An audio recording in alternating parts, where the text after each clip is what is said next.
हे केशव, तुम्हारे कहे अनुसार यदि फल प्रारब्ध ने अपनी मर्जी से देना है तो फिर प्राणी को कर्म करने की आवश्यकता ही क्या है?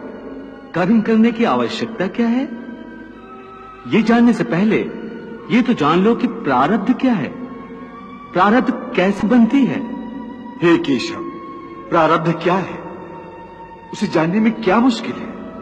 ये तो सीधी सी बात है कि जो भगवान की इच्छा है वही मनुष्य का प्रारब्ध होती है। नहीं अर्जुन, नहीं, ये धारणा सत्य नहीं है। क्यों सत्य नहीं है? क्योंकि मैं किसी के प्रारब्ध नहीं बनाता, ना मैं किसी प्राणी के कर्म अथवा कर्म फल के हिसाब में दखल देता हूं। इसलिए प्राणी की प्रारब्ध बनाने में मेरा कोई हाथ नहीं होता। फिर कौन बनाता है प्राणियों का प्रारब्ध? प्राणियों के अपने कर्म। अर्थात ये कि प्राणी जैसे कर्म करेगा उसका वैसे ही फल पाएगा। अच्छे कर्म करेगा तो अच्छा फल मिलेगा और बुरे कर्म करेगा तो बुरा फल पाएगा।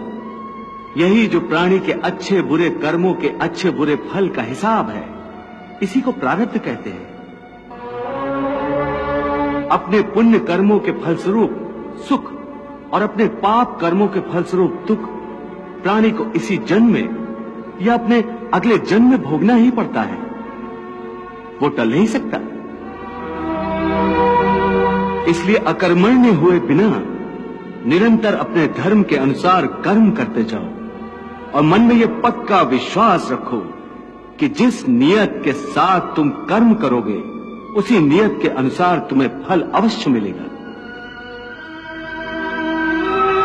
कर्म का यह अटल विधान है, इसमें कभी किसी के साथ अन्याय नहीं हो सकता।